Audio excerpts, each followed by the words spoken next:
ओम शांति। आज सुनेंगे 15/5/1972। आज का टाइटल है श्रेष्ठ स्थिति बनाने का साधन 3 शब्द, निराकारी, अलंकारी और कल्याणकारी। श्रेष्ठ स्थिति बनाने का साधन 3 शब्द हैं, निराकारी, अलंकारी और कल्याणकारी। अपने को पद्मा पदम भाग्यशाली समझकर हर कदम उठाते हो। बाबा बच्चों से पूछ रहे हैं कि क्या अपने को पद्मा पदम भाग्यशाली समझकर हर कदम उठाते हो। पदम कमल पुष्प को ही कहते हैं। कदम कदम पर पदम के समान न्यारे और प्यारे बन चलने से ही हर कदम में पद्मों की कमाई जमा होती है। ऐसी श्रेष्ठ आत्माएं बने हो। दोनों ही प्रकार की स्थिति बनाई है। ये बाबा क्वेश्चन कर रहे हैं अपने बच्चों से।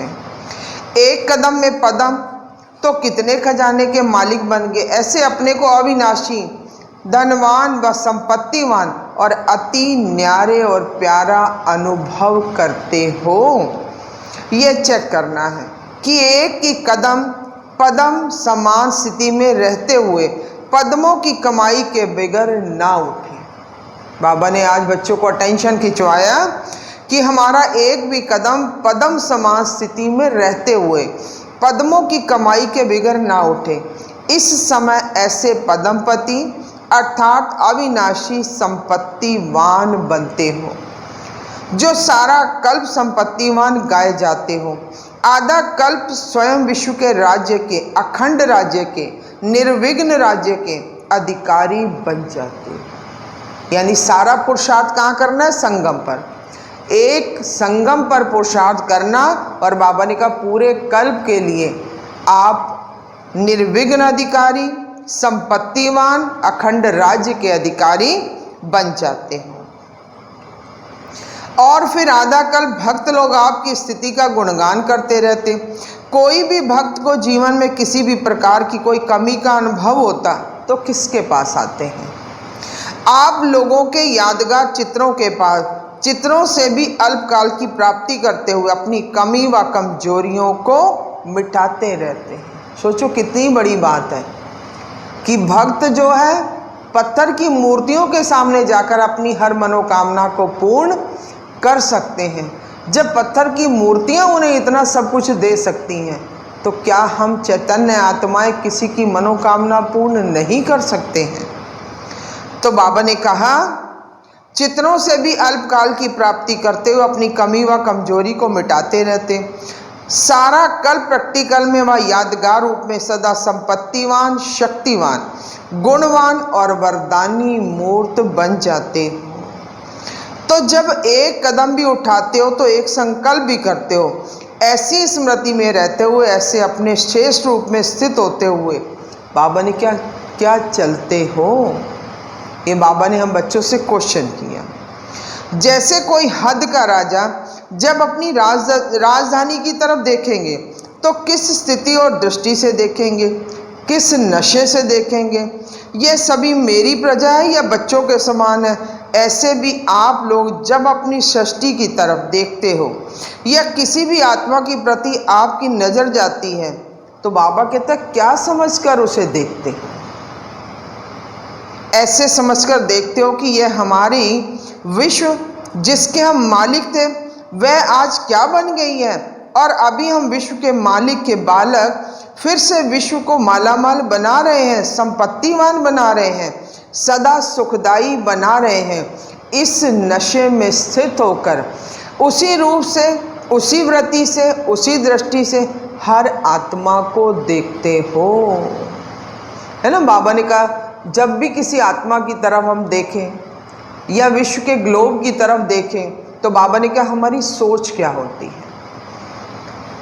कोई भी आत्मा को किस स्थिति में रहकर देखते हो, उस समय की स्थिति व स्टेज कौन सी होती है? हर एक ने अपना अपना अनुभव सुना है। हमारा तो हमेशा एक ही अनुभव होता है। जब भी हम कभी भी सकाश देने की सेवा करते हैं, मनसा सेवा, हमेशा एक ही संकल्प अपने मन में रहता है कि मैं सारे विश्व की माता पिता हूँ। और माता पिता का कार्य होता है सारे बच्चों की पालना करना, उन बच्चों की कमी कमजोरियों को ख़त्म करना, उन बच्चों को वो शक्तिशाली ताकत देना। तो बाबा ने कहा क्या सोच कर आप मनसा सेवा करते हो।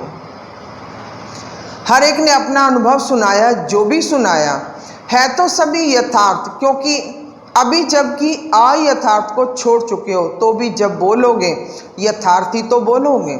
अब अयथार्थ शब्द भी मुख से नहीं निकल सकता।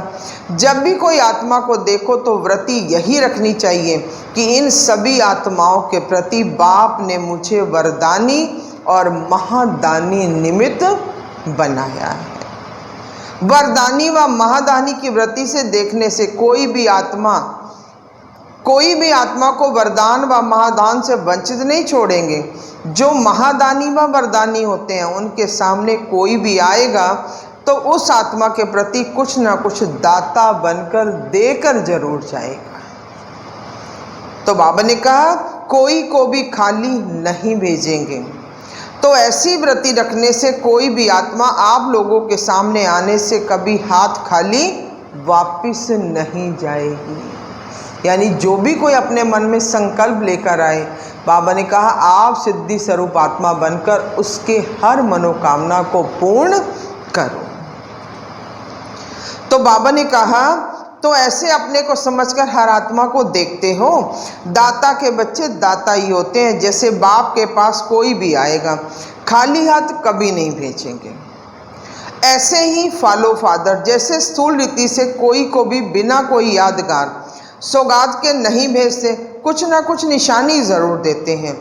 यह स्थूल रस्म क्यों चली थी? सूक्ष्म कर्तव्य के साथ सहज स्मृति दिलाने के लिए एक सहज साधन बनाया हुआ है। तो जैसे यह सोचते हो कि कोई भी स्थूल सौगात के सिवाय ना जावे, वैसे ही सदा ये लक्ष्य रखो कम से कम थोड़ा बहुत तो ज़रूर लेकर ही जाए, तब तो आपके विश्व के राज्य में आएंगे।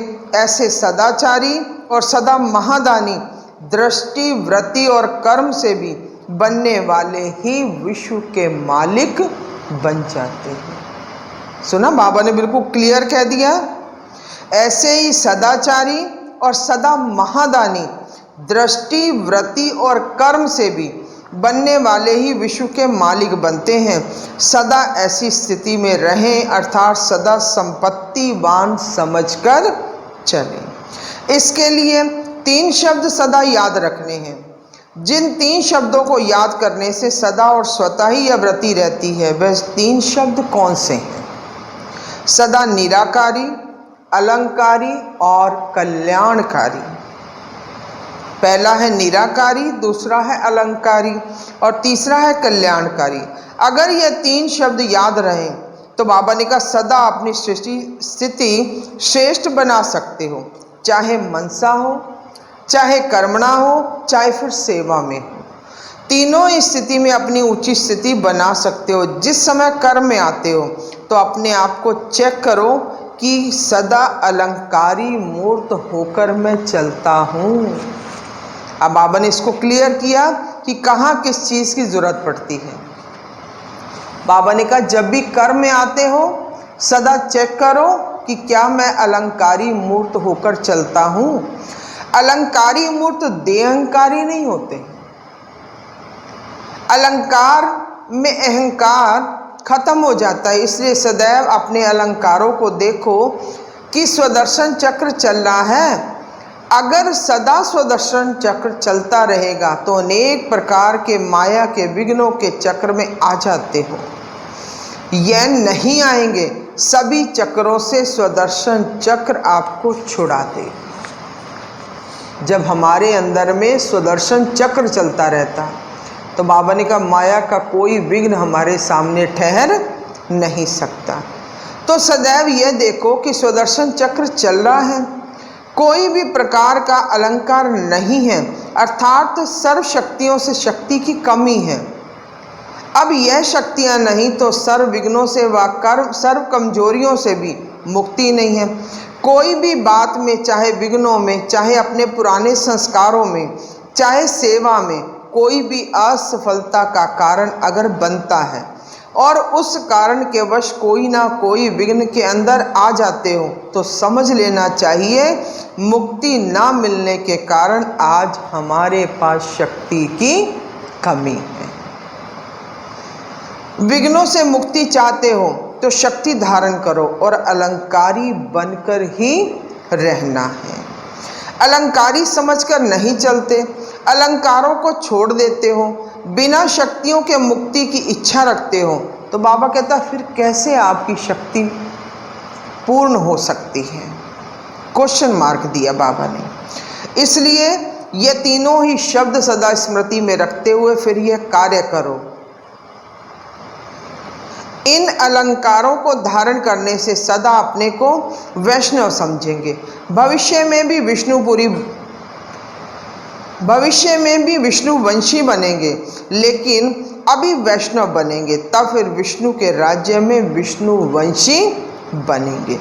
तो वैष्णव अर्थात कोई भी मलिच्छ चीज को कभी ना टच करने वाला। बहुत सुंदर बात कही बाबा ने। जो विष्णुवंशी होंगे वो कभी भी किसी भी गंदी चीज़ को टच नहीं करेंगे, चाहे फिर वो स्थूल खाने की चीज़ हो या इसके अलावा संकल्प में भी उनके कभी भी किसी व्यर्थ संकल्प की टचिंग नहीं होगी। बाबा कहता आजकल के वैष्णव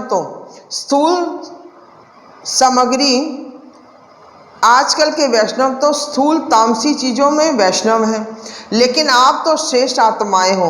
सदैव वैष्णव अर्थात तमोगुणी संकल्प व तमोगुणी संस्कारों को भी टच नहीं कर सकता। अगर कोई संकल्प व संस्कारों को टच किया अर्थात धारण किया तो बाबा कहते हैं क्या तुम सच्चे वैष्णव हुए? और जो सच्चे वैष्णव नहीं बनते हैं वह विष्णु के राज्य में विश्व के मालिक बन ही नहीं सकते हैं। तो अपने आप को चेक करो कि कहाँ तक सदाकाल के हम वैष्णव बने हैं। वैष्णव कुल के जो होते हैं वह कोई भी मलिच्छ चीज़ को कब अपने से टच करने ही नहीं देते, मलिच्छ से सदा किनारा कर लेते हैं। आप देखो जैसे ही हम लोग हैं दुनिया में भी अगर हमारे पास से कोई मेहतर या मेहतरानी निकल जाती है तो हम लोग एकदम से साइड में हो जाते हैं। क्या कहते हैं कि हम इनको टच करके नहीं निकलेंगे, नहीं तो हमें दोबारा जाकर नहाना पड़ेगा। तो बाबा ने कहा जब हम स्थूल में इतना अपना सब ध्यान रखते हैं तो हमें सूक्ष्म में भी अपना ध्यान रखना है। बाबा ने कहा वह हुई स्थूल की बातें, लेकिन जो सच्चे वैष्णव बनते हैं वह कोई भी पुरानी बातें, पुरानी दुनिया व पुरानी दुनिया के कोई भी व्यक्ति या वैभव को अपनी बुद्धि से कभी टच करने नहीं देंगे, किनारे रहेंगे। तो ऐसा वैष्णव बनो जैसे उन्हों को अगर काटने अकाटने कोई टच भी कर देता तो वो नहाते ज़रूर हैं, अपने को शुद्ध बनाने का प्रयत्न करते हैं। इसी प्रकार अगर अपनी कमजोरी के कारण कोई भी पुराना तमोगुणी संस्कार व संकल्प भी टच कर लेते हो तो विशेष रूप से ज्ञान स्नान ज़रूर करना चाहिए। जो अभी बात हमने आपको क्लियर की, बाबा ने उसको बिल्कुल क्लियरिटी से ये बात समझा दी कि अगर मन में भी कोई तमोगुणी संस्कार आपको अगर टच कर रहा है तो आपको उसके बाद ज्ञान स्नान ज़रूर करना चाहिए। अर्थात बुद्धि में विशेष रूप से बाप की याद अथवा बाप से रूरिहान करनी चाहिए। इससे क्या होगा? तो वह तमोगुणी संस्कार कभी भी टच नहीं करेगा, शुद्ध बन जाएंगे। अपने को शुद्ध बनाने से सदा शुद्ध स्वरूप के संस्कार बन जाएंगे। तो ऐसा करते हो, कहते हैं ना पता नहीं ये कैसे हो गया। कमजोरी तो स्वयं की थी, इतनी पावर होनी चाहिए थी जो कोई भी संकल्प हमें टच ना कर सके। अगर कोई पावरफुल होता तो उनके सामने कमज़ोर एक शब्द भी बोल नहीं सकता, सामने आ नहीं सकता। अज्ञान में रोब के कारण कोई नहीं आ सकता। यह फिर है रुहाब। रोब को रूहानियत में चेंज करो तो फिर कोई भी ताकत नहीं जो टच कर सके। जैसे भविष्य में आप सभी के आगे प्रकृति दासी बन जाएगी। बाबा कहता है यही संपूर्ण स्टेज है। जब प्रकृति दासी बन सकती है तो क्या पुराने संस्कारों को दासी बना नहीं सकते हो? क्वेश्चन मार्क किया बाबा ने।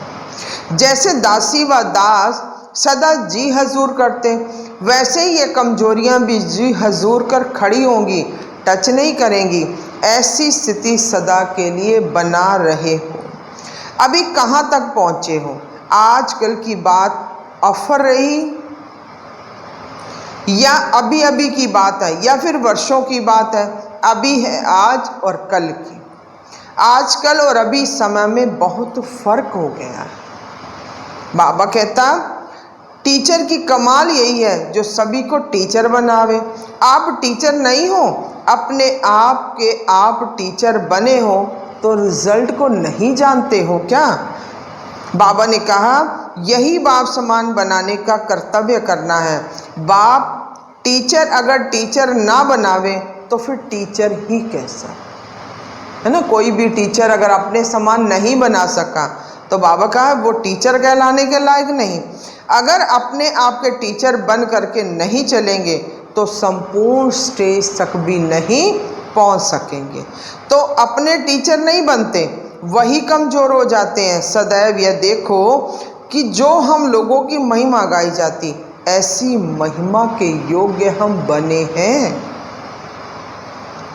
एक एक बात को अपने में देखो। मर्यादा पुरुषोत्तम हूँ, संपूर्ण निर्विकारी हूँ, संपन्न संपूर्ण अहिंसक हूँ। यह पूरी महिमा प्रैक्टिकल मेरे में आई है। अगर कोई की भी कमी है तो उसको भरने से महिमा योग्य बन जाए, है ना? बाबा ने कहा जो आपका गुणगान है, जो आज संगम पर सतयुगी आत्माओं के लिए एक गायन है कि वो 16 कला संपूर्ण है, संपूर्ण निर्विकारी है, मर्यादा पुरुषोत्तम है। तो बाबा ने कहा आपको अपनी चेकिंग करनी है कि हम कहाँ तक उसमें संपूर्ण बने हैं।